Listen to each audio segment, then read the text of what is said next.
The worldly winds. It's a famous story. It's called the Sutta of the Worldly Winds. It's just a simple way of putting it. And that the Buddha was speaking to nuns and monks in his community and said that there are 8 winds that blow into all of our lives. All of us will have these winds blow and toss us around. And one of these winds is pleasure. We're going to have this wind of pleasure, but we're equally going to have winds of pain, and that all of us are going to have these. We're going to have pleasure and pain. And all of us will have this wind blow in of gain, and we're all going to have a wind of loss. We're also going to all have a wind of praise, and we're all going to have this wind of blame. And there's 2 more. That's why I need my cheat sheet. But anyway, fame and disrepute. Fame, thank you. Fame, and it's like there's too many to remember. We're all going to have. I'm under pressure. But there's the wind of fame. We all get a little bit of fame, and we all get disrepute. And all of these may come not because we've worked for them. Some of them we work really hard for, but others just happen. We could become famous just by accident, or we could be blamed for something we never did. I don't know how much that hurts. That really hurts. So the Buddha went on to say, now you're all people who know that these winds are going to blow, and all these people who I haven't taught, they're just going to be blown around. They don't have that awareness. So I'm teaching you so that you're aware.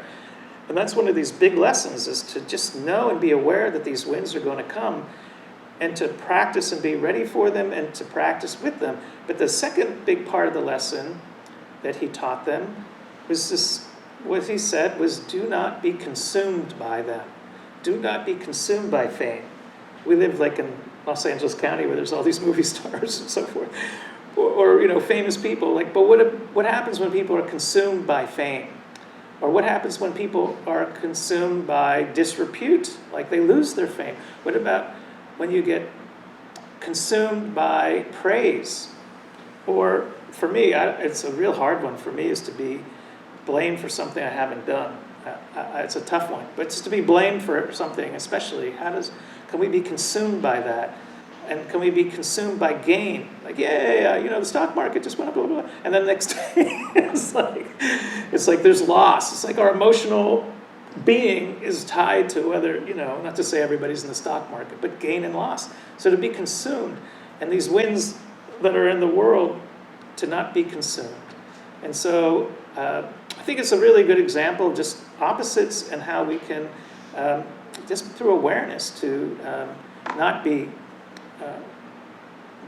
to know that they're arriving. Now the trick is, I think, what do we do to not be consumed?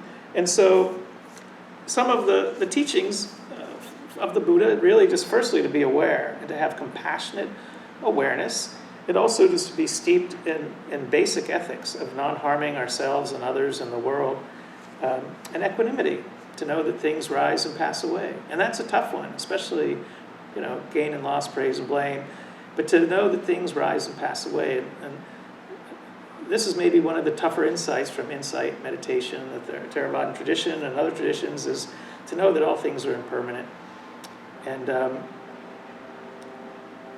to be equanimical as best as we can. Hi, I'm Franz with Long Beach Meditation. Your gracious generosity makes this programming possible. If you found this video to be of value, please consider making a donation here. If you'd like to watch more videos like this, click here. And if you want to stay in touch with Long Beach Meditation, click here to subscribe. Thank you, and may all beings be happy.